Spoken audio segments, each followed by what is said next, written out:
Salut, bienvenue sur Max Reportage pour essayer la BMW R1250 RS, le modèle Sport GT de la marque allemande. Mais tout d'abord, jingle!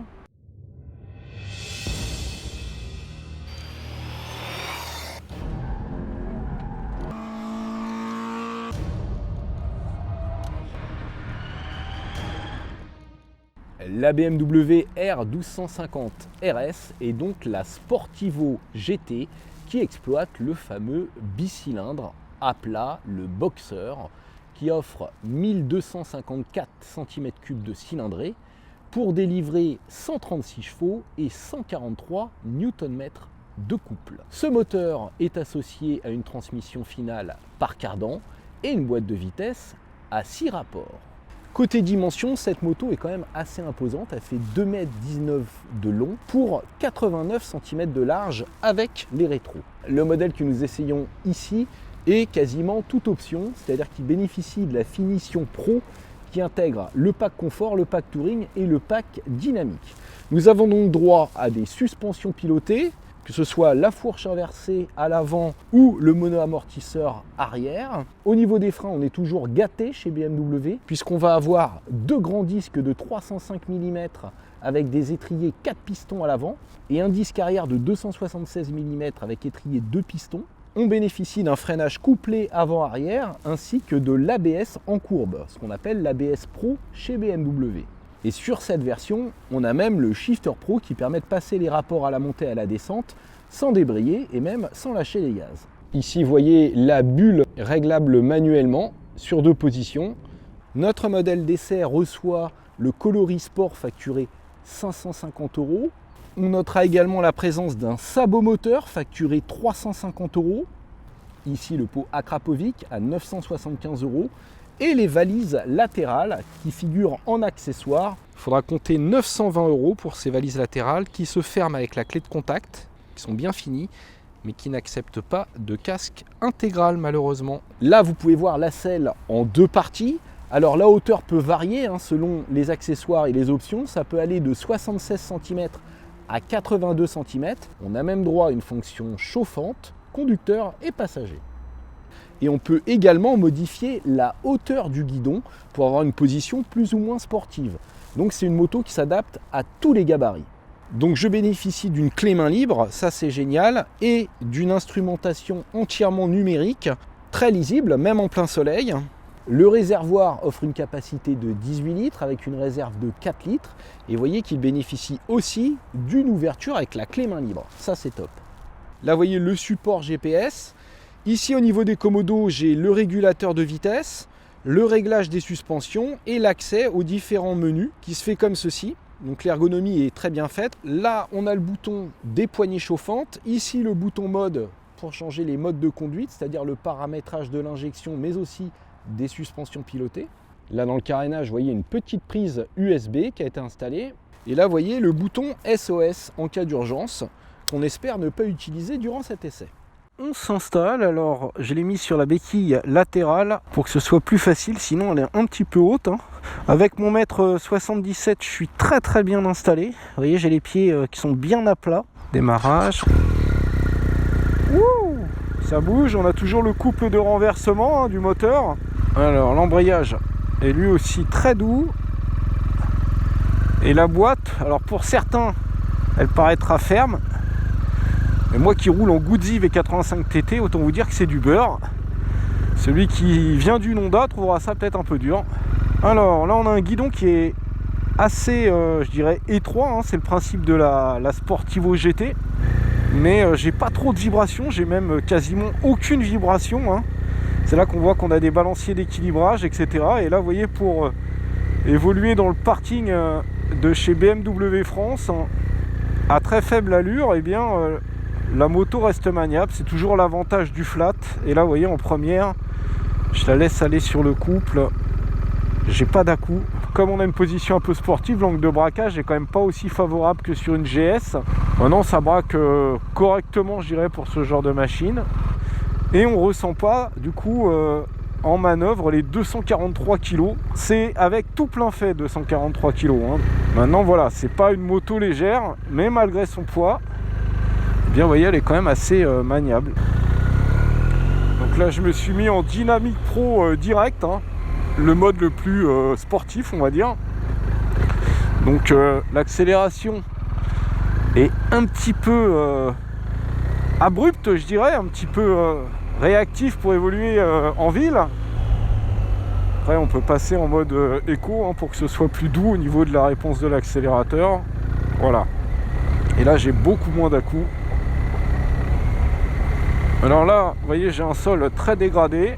Et avec les suspensions électroniques, là, je prends le ralentisseur qui est bien méchant et ça reste hyper confort. C'est pas mal. Même au niveau de la selle, hein, je trouve que la selle, bien qu'elle soit un petit peu fine et typée sport, reste vraiment très confortable. Alors c'est vraiment sympa parce que dès qu'on s'incline, on sent que on est relativement bas en fait, hein. Même si on a le même moteur qu'une GS, ça a vraiment rien à voir dans la conduite, hein. C'est deux motos différentes, rien que par la position de conduite.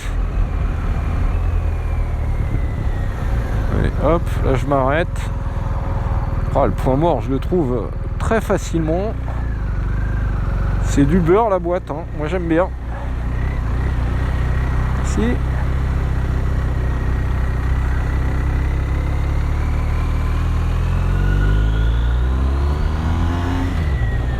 Ouais, en éco c'est quand même mieux, hein, pour évoluer à faible allure. Ah, le bruit là dans le tunnel, hein. Très sympa. Alors c'est sympa parce qu'on a un bruit rauque qu'on entend bien au guidon, mais qui fait pas non plus un boucan d'enfer à l'extérieur, qui devrait pas trop gêner le voisinage, on va dire. Donc là, vous voyez, au niveau des rétroviseurs, c'est un peu petit quand même, hein, je trouve. Faut bien les ajuster. Allez, là, vous voyez, j'arrive dans les bouchons, donc je vais me remettre en mode éco et je vais tester l'éclairage. Ça marche très très bien, vous voyez. Les automobilistes peuvent bien me voir, même si je suis pas aussi haut qu'avec une GS. Comme j'ai un éclairage puissant, c'est vraiment pas mal. On va tester le klaxon. Ah, ça c'est bien aussi, hein. C'est très très bien aussi. Donc là j'étais en première, ça faisait un peu de boucan, mais vous voyez, quand je suis en 3, je peux même évoluer en 6 entre les voitures à 50. Voilà. Alors même si j'ai les valises qui dépassent un petit peu par rapport au rétro, je me faufile assez facilement. Bon là je suis sur la 86, hein. Mais pour faire ça, vous voyez, c'est top, hein, parce que on vous voit, on vous entend, et puis le moteur, bah, soit il fait du boucan, vous voyez, pour se faire entendre, ou soit il est très discret et puis il évolue sur le couple sans à-coups. Allez, on prend une petite route sinueuse de forêt en mode Dynamic Pro. Donc là je suis en 3, vous voyez. Ouf, avec le shifter, on passe les vitesses de manière hallucinante. C'est vraiment génial le shifter, aussi bien à l'accélération qu'à la décélération, vous voyez, hop, hop.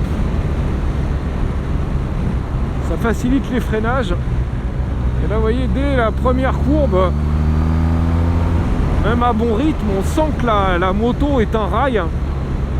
Bon, je dirais que c'est le cas de toutes les BM qui ont des flats, hein. Elles sont extrêmement stables, faute d'être d'une agilité exceptionnelle.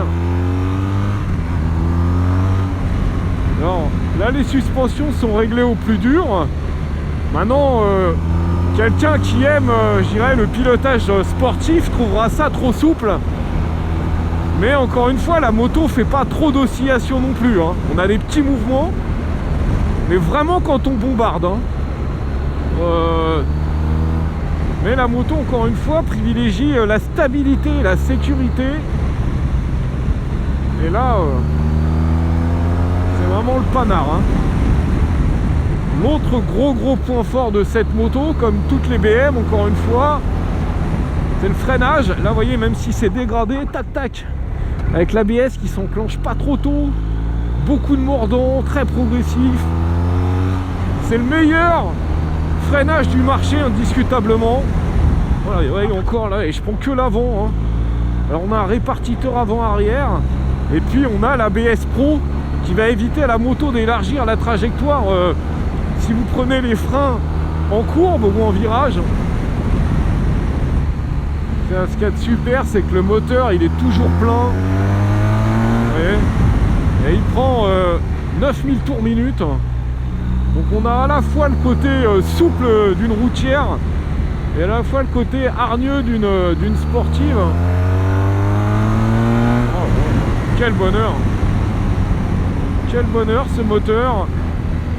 Alors pour avoir essayé la GS 1300, je dirais que le moteur bombarde encore plus. Et il a un côté un peu moins rugueux que celui-là, et finalement ce côté un peu plus rugueux lui donne du charme. Ça lui permet d'avoir une belle sonorité aussi. Les pneus offrent un très bon grip. Non, je dirais que le seul bémol en conduite vraiment sportive sur du dégradé comme ça, c'est l'amortisseur arrière qui peut sembler un poil souple.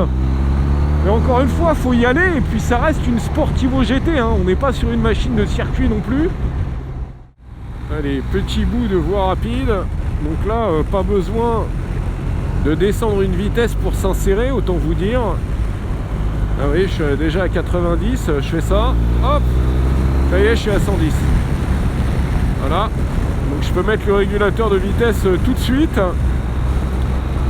Et là, vous voyez, j'ai une stabilité impériale, hein, comme sur toutes les BM, je dirais. La moto, c'est un rail, on ne peut pas dire autrement. Alors c'est stable, c'est confortable en termes de suspension, même si encore une fois le mode road est un peu trop souple à mon goût, vaut mieux le mode dynamique. Par contre je suis vraiment déçu par la protection. Au niveau des jambes c'est pas mal, en plus sur mon modèle vous voyez j'ai des petites écopes ici, et au niveau du casque c'est pas terrible, hein. Faut vraiment que vous voyez je me baisse comme ça pour ne pas avoir de vent. Donc c'est trop bas, ça protège pas assez les épaules, et si je le baisse comme ça finalement ça change pas grand chose, vous voyez. Hop, on va le redresser. En termes de consommation, là vous voyez je suis à 6,3 litres de moyenne sur mon essai, ce qui est quand même très raisonnable, hein, au vu des performances. C'est sobre, hein, on peut le dire. Le constructeur annonce moins de 5 litres selon les normes.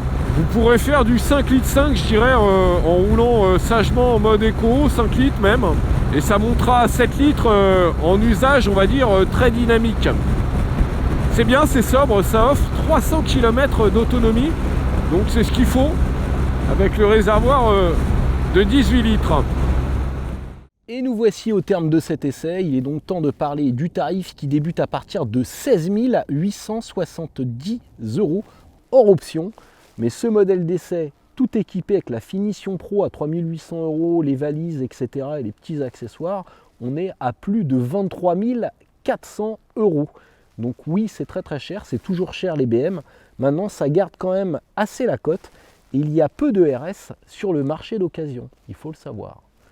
A bientôt et abonnez-vous sur Max Reportage. Ciao!